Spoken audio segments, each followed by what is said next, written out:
Saudaraku, mujizat ke-29 yang dilakukan oleh Tuhan Yesus dari 37 mujizat yang telah dilakukannya adalah Yesus mengusir roh-roh jahat dari orang Gerasa. Saudaraku, peristiwa ini ditulis dalam 3 kitab Injil sinoptik, yaitu Matius pasal 8, Markus pasal 5, dan Lukas pasal 8. Saudaraku, peristiwa ini terjadi ketika Tuhan Yesus dan murid-muridnya mendarat di tanah Gerasa. Kemudian pada saat Tuhan Yesus naik ke darat, di situ datanglah seorang laki-laki yang datang menemui dia dalam keadaan tidak berpakaian dan sudah lama tinggal di dalam pekuburan. Dia memohon kepada Tuhan Yesus agar jangan menyiksanya, karena Tuhan Yesus memerintahkan roh jahat itu keluar darinya. Padahal roh jahat itu sering menyeret-nyeret dia, sehingga dia harus dirantai dan dibelenggu. Dan roh jahat itu bernama Legion, yang memohon kepada Tuhan Yesus supaya ia memperkenankan mereka memasuki babi-babi itu yang ada di lereng gunung. Seperti kita baca dalam Lukas pasal 8 ayat 26-34. Lalu mendaratlah Yesus dan murid-muridnya di tanah orang Gerasa yang terletak di seberang Galilea.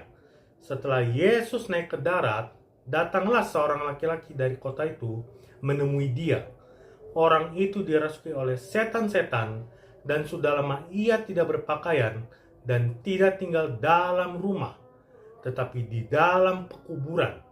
Ketika ia melihat Yesus, ia berteriak lalu tersungkur di hadapannya dan berkata dengan suara keras, "Apa urusanmu dengan aku, hai Yesus, anak Allah yang Maha Tinggi? Aku memohon kepadamu supaya engkau jangan menyiksa aku." Ia berkata demikian sebab Yesus memerintahkan roh jahat itu keluar dari orang itu, karena sering roh itu menyeret-nyeret dia.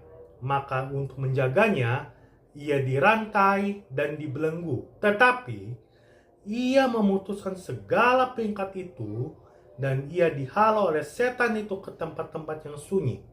Dan Yesus bertanya kepadanya, "Siapakah namamu?" Jawabnya, "Legion," karena ia kerasukan banyak setan. Lalu setan-setan itu memohon kepada Yesus supaya ia jangan memerintahkan mereka masuk ke dalam jurang maut. Adalah di sana sejumlah besar babi sedang mencari makan di lereng gunung. Lalu setan-setan itu meminta kepada Yesus supaya ia memperkenankan mereka memasuki babi-babi itu. Yesus mengabulkan permintaan mereka. Lalu keluarlah setan-setan itu dari orang itu dan memasuki babi-babi itu. Kawanan babi itu terjun dari tepi jurang ke dalam danau lalu mati lemas. Setelah penjaga-penjaga babi itu melihat apa yang telah terjadi, mereka lari lalu menceritakan hal itu di kota dan di kampung-kampungnya. Saudaraku, dari peristiwa di atas kita melihat bahwa setan-setan yang menguasai manusia takut dan tunduk pada kuasa Tuhan Yesus. Saudaraku, setan legion atau banyak setan memohon kepada Tuhan Yesus untuk diperintahkan untuk masuk ke dalam babi-babi itu. Ini menandakan bahwa sebanyak apapun setan yang berkuasa di dunia ini, di hadapan Tuhan Yesus tidak mempunyai kekuatan apapun.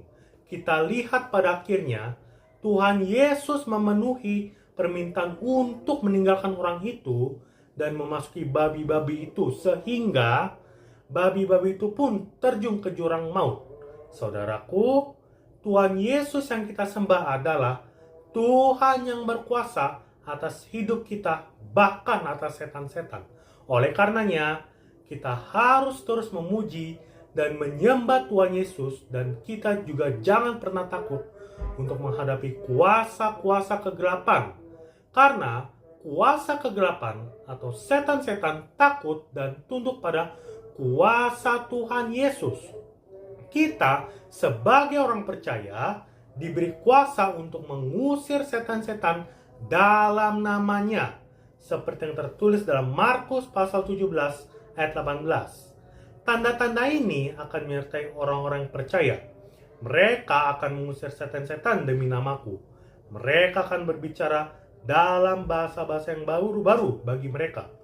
Mereka akan memegang ular, dan sekalipun mereka minum racun maut, mereka tidak akan mendapat celaka. Mereka akan meletakkan tangannya atas orang sakit, dan orang itu akan sembuh. Tuhan Yesus memberkati kita. Haleluya. Amin. Immanuel.